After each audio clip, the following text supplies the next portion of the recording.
नमस्ते दोस्तों, behind the stumps पे आप सभी लोगों का बहुत बहुत स्वागत है। मेरा नाम प्रभात है। तो दोस्तों, आज हम बात करने वाले हैं India versus England third test match यानी कि राजकोट टेस्ट मैच के ऊपर आज हम बात करेंगे। तो तीसरे दिन के खेल के ऊपर हम आज बात करेंगे। तो दूसरे दिन हमें दिखाई दिया बेसबॉल और आज जब तीसरे दिन का खेल शुरू हुआ तो हमें दिखाई दिया जैज बॉल यानी कि यशस्वी जायसवाल का आज हमें जादू दिखाई दिया। और जिस प्रकार से उन्होंने कुटाई की इंग्लैंड के गेंदबाजों की, और बेसबॉल का ये जो अप्रोच है ना, यानी कि उसी दवाई का उनको थोड़ा स्वाद आज पता चल गया होगा, यानी कि अपनी दवाई का वो कड़वा स्वाद आज पता चल गया होगा इंग्लैंड की टीम को। यानी कि जिस अंदाज में इंग्लैंड के बैटर्स, उनके बल्लेबाज बेसबॉल के अप्रोच में खेलते हैं, वही आज बताया यशस्वी जायसवाल ने। यानी कि कल जैसे बेन डकेट ने कुटाई की थी हमारी, यानी कि भारतीय गेंदबाजों की, हमारे भारतीय बॉलर्स की जिस प्रकार से पिटाई की थी, वैसा ही आज यशस्वी जायसवाल ने इंग्लैंड के गेंदबाजों के साथ किया। Jimmy Anderson, Mark Wood, Joe Root, Rehan Ahmed, Tom Hartley, किसी को भी नहीं बख्शा और शतक लगा दिया यशस्वी जायसवाल ने। उसके साथ साथ मैं कहूं तो बॉलरों ने कराई वापसी। यानी कि आज के इस तीसरे दिन के खेल में अगर भारतीय टीम को किसी ने वापसी करवाई है तो वो है भारतीय गेंदबाज, यानी कि मोहम्मद सिराज, जसप्रीत बुमराह, कुलदीप यादव और उसके साथ साथ रविंद्र जडेजा। तो आज तीसरे दिन के खेल में क्या क्या घटा उसके ऊपर फटाफट बात कर लेते हैं। तो सबसे पहले मैं आपको बताऊं, यहाँ पे दूसरे दिन का खेल यानी कि दूसरे दिन के खेल की समाप्ति होने तक इंग्लैंड ने 207 रन बना दिए थे। यानी कि इंग्लैंड ने 207 रन बना दिए थे और 2 ही विकेट गिरे थे।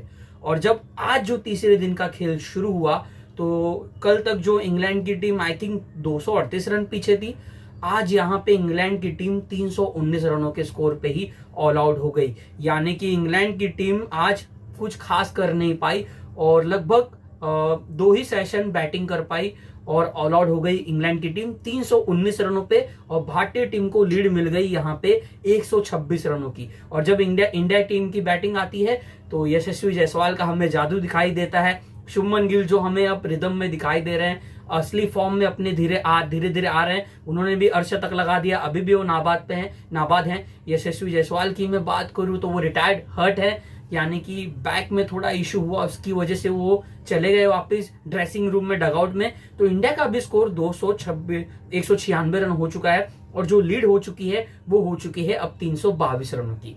तो चलिए धीरे धीरे हम तीनों सेशन पे बात करते हैं और फिर हम जानेंगे कि गेम प्लान दोनों ही टीमों का क्या रहना चाहिए। तो सबसे पहले मैं आपको यहाँ पे बता दूं, जो आपको रात तक ये खबर पता चल गई होगी कि आर अश्विन जो कि फैमिली रीजंस की वजह से, फैमिली इमरजेंसी की वजह से उनको अपना नाम विथड्रॉ करना पड़ा। यानी कि अब इस टेस्ट मैच में आपको शायद आर अश्विन पार्टिसिपेट फिर से ना करते हुए दिखाई दे, यानी कि फिर से आके वो शायद पार्टिसिपेट अब इस टेस्ट मैच में ना कर पाए। तो उन्होंने अपना नाम विथड्रॉ कर दिया है फैमिली इमरजेंसी यानी कि फैमिली रीजंस की वजह से, कुछ निजी कारणों की वजह से फैमिली रीजन ही सुनाई दिया है। तो भगवान से मैं यही प्रार्थना करता हूँ कि सब कुछ सही हो और हमारी शुभकामनाएं आर अश्विन के साथ हैं। तो फिलहाल आर अश्विन जो नहीं थे आज, तो भारतीय टीम सिर्फ 4 ही गेंदबाजों के साथ आज के इस तीसरे दिन के खेल में उतरी थी। लेकिन आज जो तीसरे दिन के खेल की शुरुआत हुई और पहले सत्र की अगर मैं बात करूं तो यहाँ पे जो रूट ने क्या किया, देखिए जो रूट जब से बेन स्टोक्स की कप्तानी में खेल रहे हैं ना, तो वो अब वो तो पूर्व कप्तान माने जाते हैं, यानी कि अब तो वो बतौर बल्लेबाज खेल रहे हैं। लेकिन जो रूट ने ना अपने खेलने का रवैया थोड़ा बदल दिया है। यानी कि जिस इंटेंट से बेसबॉल का ये अप्रोच इंग्लैंड की टीम ने लाया है, तो हर बल्लेबाज उसी इंटेंट से बैटिंग करता है। और चाहे वो इंग्लैंड में विकेट कीपिंग करते हुए आपको दिखाई दे जॉनी बेरेस्टो, या फिर ऊपर से आपको दिखाई दे Ben Duckett, Jack Crawley, number 3 पे ओली पॉप, नंबर 4 पे आपको वहां पे दिखाई दे जो रूट, फिर बेन स्टोक्स, जॉनी बेरेस्टो, या फिर नंबर 7 पे मोइन अली खेले, कोई भी खेलता था, उसका इंटेंट वही दिखाई देता था कि अगर गेंद मेरे पाले में होगी तो मैं चौका जरूर लगाऊंगा, मैं तेज गति से रन बनाने का प्रयास करूंगा। और फिर जो रूट ने भी अपने आप को उसके अंदर ढाल दिया। और अब हमें दिखाई देता है कि पिछले कुछ 2 सालों से आप देखोगे कि जो रूट बहुत ही अलग अंदाज में बल्लेबाजी करते हैं। टेस्ट क्रिकेट को T20 के अंदाज में बैटिंग करते हैं, यानी कि टेस्ट क्रिकेट को T20 जैसा बना देते हैं। इसीलिए तो पिछले एडिशन में आरआर ने जो रूट पे थोड़ा इंटरेस्ट जताया था। और जो रूट जो खेलते हैं ना शॉट, 2-3 स्लिप लगी रहेंगी, उसके पीछे से वो रिवर्स स्वीप शॉट लगा के मार के वो छक्का हासिल कर लेते हैं, चौका हासिल कर लेते हैं। तो उस अंदाज में वो खेलते हैं, स्पिन के सामने भी sweep shot, reverse sweep shot, और उसी अंदाज में फास्ट बॉलर के सामने भी खेलते हैं। और वही उन्होंने कल किया, जहां पे उन्होंने क्षमा चाहूंगा आज किया कि उन्होंने जसप्रीत बुमराह के सामने वैसे शॉट खेलने का प्रयास किया। अभी तक तो बुमराह ने उनको इस टेस्ट सीरीज में खामोश रखा है, यानी कि बुमराह ने आई थिंक उनको 2 बार आउट कर दिया था, आज उन्होंने तीसरी बार आउट किया। लेकिन आज जिस अंदाज में तीसरी बार आउट हुए, उसकी अपेक्षा ना ही इंग्लैंड टीम मैनेजमेंट ने रखी होगी और ना ही हमने सोचा था, क्योंकि परिस्थिति बहुत अच्छी थी। मैंने कल के अपने पिछले वीडियो में कहा था कि तीसरे दिन के लिए परिस्थिति बहुत अच्छी होगी, पिच अच्छी होगी, बल्लेबाज एंजॉय करेंगे। वो हमें दिखाया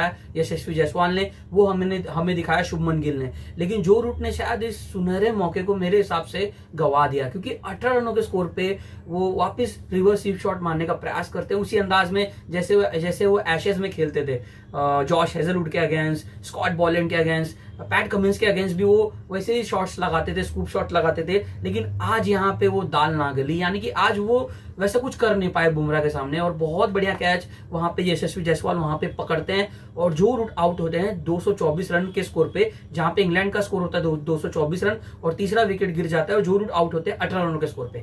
और जब जो रूट का विकेट गिरता है वहीं से इंग्लैंड पिछड़ते जाता है। यानी कि आज के पूरे दिन के तीसरे दिन के खेल की अगर मैं बात करूं, पूरे आज के दिन के खेल की बात करूं, जैसे ही जो रूट आउट होते हैं ना, वहां से इंग्लैंड की टीम बाउंस बैक कर ही नहीं पाती है। क्योंकि आप देखोगे इंग्लैंड की पारी की, अगर आप ध्यान से आज देखोगे तो एक विकेट गिरी थी तो दूसरी विकेट भी गिरी। जैसे कि 224 पे जब तीसरा विकेट गिरता है, तुरंत जॉनी बेयरस्टो आते हैं, कुलदीप यादव की गेंद को वो बैकफुट पे खेलने का प्रयास करते हैं और वो गेंद टप्पा पड़ती है, अंदर की ओर आती है, क्योंकि रिस्ट स्पिनर है कुलदीप यादव, चाइना मैन है, और हाथ से गेंद को पढ़ नहीं पाए और गेंद टर्न हुई। वो एक्सपेक्ट कर रहे थे कि शायद गेंद सीधी आए, यानी कि लेग ब्रेक हो जो बाहर निकले, लेकिन वो गेंद अंदर आ गई और वहीं पे थोड़ा फंस गए यहाँ पे जॉनी बेयरस्टो। एलबीडब्ल्यू आउट होते हैं, रिव्यू लेते हैं, लेकिन रिव्यू फेल हो जाता है। तो 224 रनों 225 पे इंग्लैंड की टीम तुरंत अपना एक और विकेट गंवा देती है, यानी कि 224 पे 3 और लगभग कुछ ही क्षणों बाद एक और विकेट इंग्लैंड की टीम का गिर जाता है। फिर बेन डकेट और कुलदीप यादव के बीच में हमें एक इंटरेस्टिंग बैटल देखने को मिलती है। यहाँ पे हमें क्या देखने को मिलता है कि दूसरे दिन के खेल में जब कुलदीप यादव आ रहे थे तो वो बीच में गेंदबाजी कर रहे थे, यानी कि मिडिल ऑफ द स्टंप से वो गेंद को टर्न कराने का सोच रहे थे कुलदीप यादव, और वहीं पे बेन डकेट उनको आसानी से स्वीप शॉट लगा रहे थे, रिवर्स स्वीप शॉट लगा रहे थे। लेकिन आज रोहित शर्मा की कप्तानी की भी हमें तारीफ करनी चाहिए कि उन्होंने शुरू में ही जसप्रीत बुमराह को एक छोर से लाया और दूसरी छोर से कुलदीप यादव को तुरंत लाया। और वहां पे आप देखोगे जैसे ही कुलदीप यादव आए, वहां पे जब उनका लंबा स्पेल आपको 11-12 ओवर का देखने को मिला होगा, वहां पे उन्होंने एक गेम प्लान अलग बनाया। उन्होंने बेन डकेट के लिए अलग गेम प्लान बनाया कि अब मैं आपको गेंदबाजी ऑफ स्टंप पे करूंगा। और जब ऑफ स्टंप पे गेंदबाजी कर रहे थे तो एक शॉट जो था वो उनका बंद हो गया बेन डकेट का, वो था स्वीप शॉट। यानी कि आप ऑफ स्टंप की गेंद पे तो स्वीप नहीं लगा सकते हो और वहां से थोड़ा रिस्की भी हो सकता है। कुछ बार उन्होंने प्रयास करने की कोशिश की स्वीप शॉट लगाने की, लेकिन बीट हुए और तब उन्हें एहसास हुआ, अंदाजा आया कि ये अब थोड़ी अलग रणनीति से गेंदबाजी कर रहे हैं कुलदीप यादव मेरे सामने, तो अब मैं लगाता हूं रिवर्स स्वीप शॉट। उसमें भी थोड़ा आपने देखा होगा रोहित शर्मा के पास एक गेंद गई थी स्लिप कॉर्डर में, थोड़े ऊपर से गई, वो कैच नहीं था, बहुत बढ़िया एफर्ट लगाया हमारे कप्तान ने। तो वैसे ही कुछ वापस रिवर्स स्वीप शॉट लगाने का उन्होंने प्रयास किया, बट वहां पे भी थोड़ा बीट हो रहे थे। तब उनको अंदाजा आ गया कि अब sweep shot, reverse sweep shot शायद मैं ना लगा पाऊं, क्योंकि कुलदीप अब बहुत ही बाहर गेंदबाजी कर रहे हैं। और तुरंत वैसी एक और गेंद आती है वहां पे, लेकिन वो गेंद थोड़ी शॉर्ट होती है और शॉर्ट कवर पे शुभमन गिल होते हैं, वो गेंद को पूरी तरीके से खेल नहीं पाते हैं बेन डकेट, जो कि आज उन्होंने बहुत बढ़िया बल्लेबाजी की।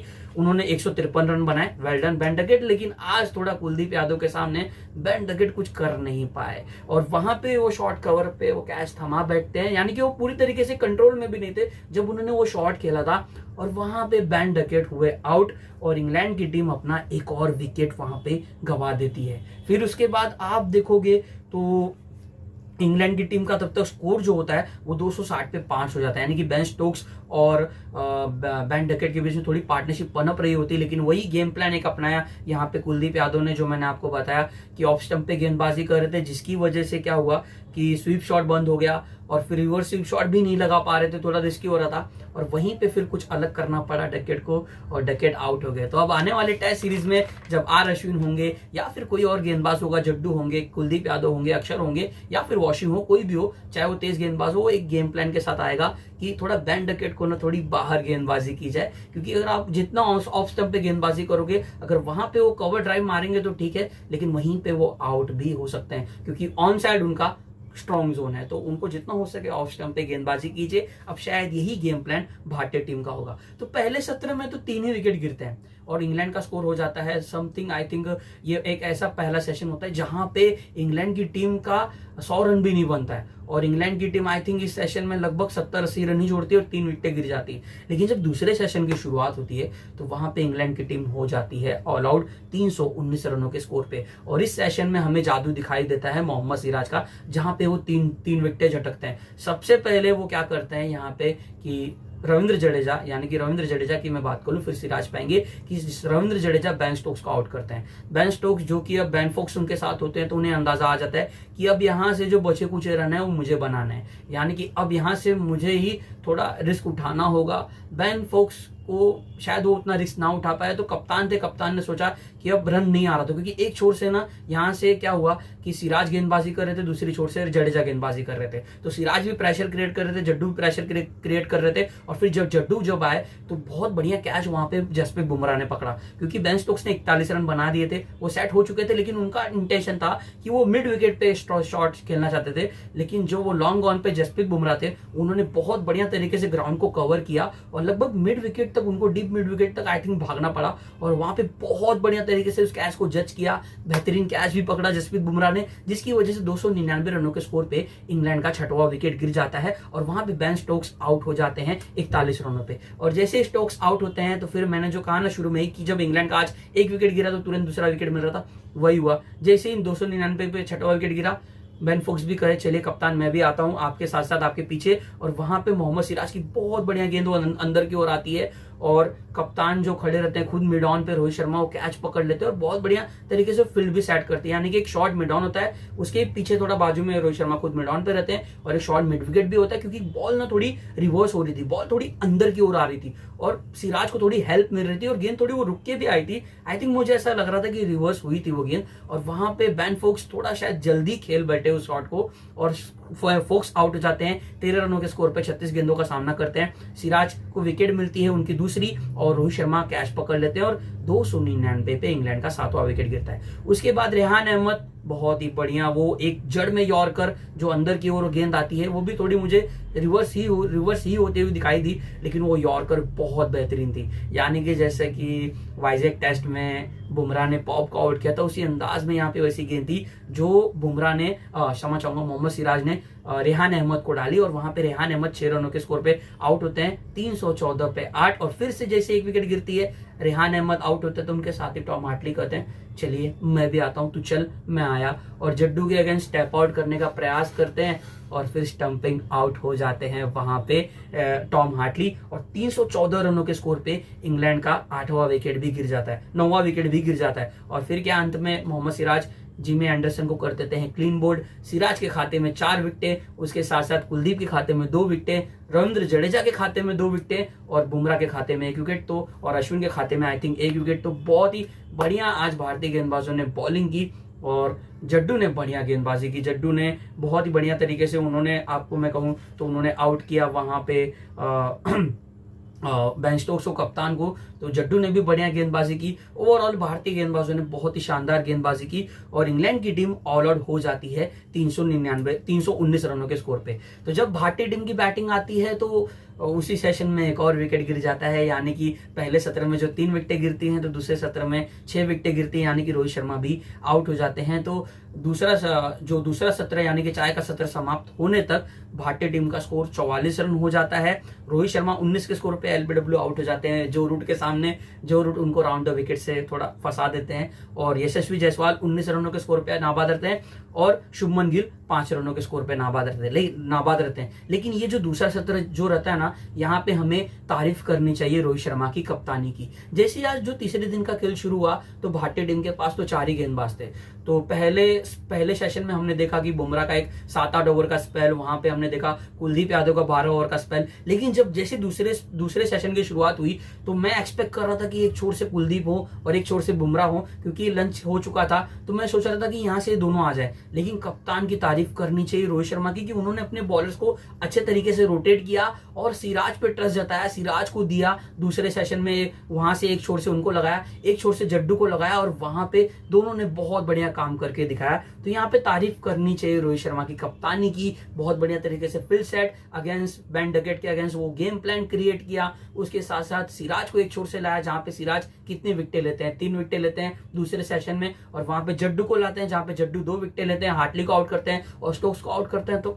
वेल डन रोहित शर्मा, बहुत बढ़िया आपने कप्तानी की, मजा आ गया। आज क्रेडिट तो बनता है क्योंकि आज कप्तान ने बहुत बढ़िया तरीके से फील्ड सेट किया, बॉलर्स को रोटेट किया, तो बहुत बढ़िया कप्तानी की। अब आते हैं दोस्तों आखिरी सत्र पे, यानी कि आखिरी सत्र में क्या दिखाई दिया। जो हमारे साथ कल बेन डकेट ने किया, आज यहाँ पे यशस्वी जायसवाल ने वही काम इंग्लैंड के गेंदबाजों के साथ किया। जायसवाल ने लगा दिया अपने इंटरनेशनल टेस्ट करियर का 3रा शतक, और उसके साथ साथ दूसरी पारी में उनका ये पहला शतक था।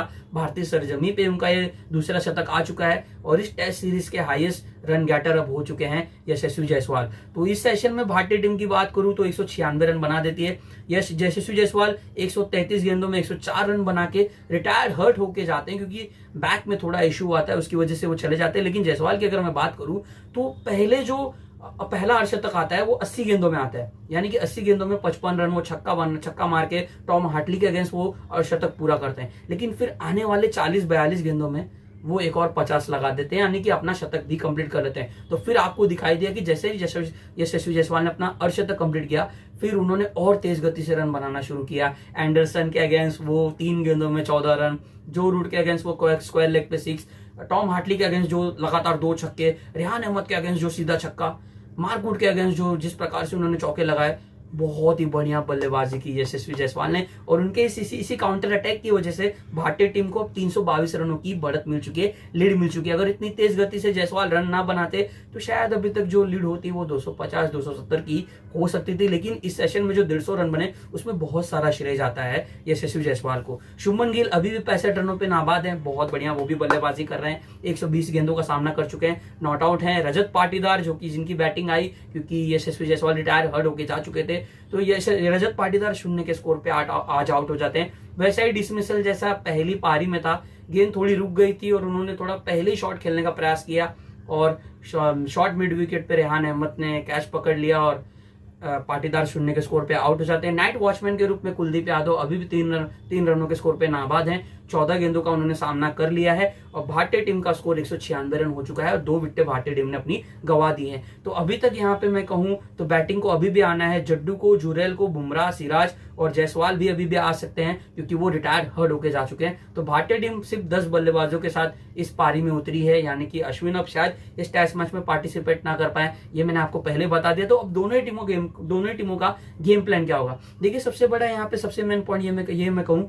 कि इंग्लैंड की टीम के लिए गेम प्लान अब ये होगा कि फिलहाल भारतीय टीम का स्कोर है 196 रन, यानी कि अब भारतीय टीम को कम से कम आने वाले 100 रनों के भीतर, यानी कि इन शॉर्ट 300 रनों के भीतर ऑल आउट कर दिया जाए, ताकि जो इंग्लैंड के सामने लक्ष्य हो वो 430 रनों से ज्यादा ना हो। और अगर 435-430 के लगभग का भी अगर टारगेट इंग्लैंड की टीम को मिलता है तो भी इंग्लैंड की टीम इस टारगेट को चेस कर सकती है। उनको एक दमखम मिलेगा, कॉन्फिडेंस मिलेगा कि हम इस टारगेट को चेस कर सकते हैं, जो मुश्किल होगा। मुझे ऐसा लग रहा है पर्सनली कि अगर 400 के ऊपर का लक्ष्य मिलता है इंग्लैंड की टीम को तो शायद इंग्लैंड की टीम इस टेस्ट मैच को ना जीत पाए, जो मुझे ऐसा प्रतीत हो रहा है। लेकिन इंग्लैंड की टीम का गेम प्लान यही होगा कि कम से कम यहाँ पे आने वाले और 100 रनों के भीतर भारतीय टीम को ऑल आउट कर दिया जाए। अगर भारतीय टीम 450 के ऊपर का लक्ष्य दे देती है, भारतीय टीम आने वाले 2 सेशन और बैटिंग कर जाती है, तो फिर इंग्लैंड का इस टेस्ट मैच को जीतना बहुत ही मुश्किल हो सकता है। उसके साथ साथ टीम इंडिया का गेम प्लान क्या होगा, सिंपल एंड शॉर्ट यही होगा, जड्डू को आना है, जुरेल को आना है, अभी भी यशस्वी जायसवाल भी बैटिंग करने आएंगे,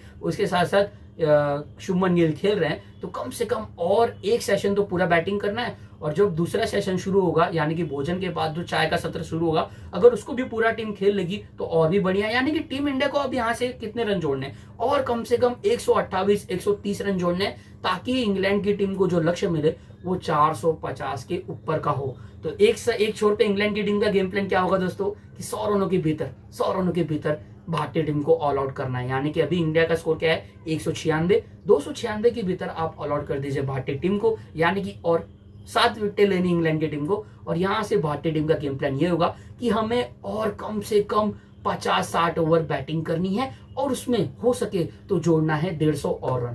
तो ऐसा कुछ गेम प्लान दोनों ही टीमों का होने वाला है चौथे दिन के खेल के लिए। मुझे ऐसा लग रहा है यहाँ से अब भारतीय टीम पूरी तरीके से फेवरेट बन चुकी है इस टेस्ट मैच को जीतने के लिए। इंग्लैंड की टीम क्या ड्रॉ के लिए खेलेगी, मुझे नहीं लग रहा। जिस अंदाज में इंग्लैंड की टीम अभी जानी जाती है, जिस बैट्स बॉल के अप्रोच से इंग्लैंड की टीम खेलती है, वो लड़ेगी, वो फाइट बैक करेगी, वो ड्रॉ के लिए तो नहीं जाएगी, ऐसा मुझे लग रहा है दोस्तों। तो ये था मेरा आज का वीडियो जहां पे मैंने बात की, वीडियो बहुत बड़ा बन गया। तो दोस्तों यहीं पे मैं इस वीडियो को करता हूं समाप्त। आप सभी लोगों का बहुत बहुत धन्यवाद। तो अगर आपने यहाँ तक वीडियो देख लिया तो उसके लिए बहुत बहुत धन्यवाद। Thanks for the watching this video. अगर आपको ये वीडियो पसंद आया है तो प्लीज इस वीडियो को जरूर लाइक कीजिएगा, और मेरे इस यूट्यूब चैनल को सब्सक्राइब करना मत भूलिएगा दोस्तों। प्रभात राजनारायण, बिहाइंड द स्टंप्स। जय हिंद।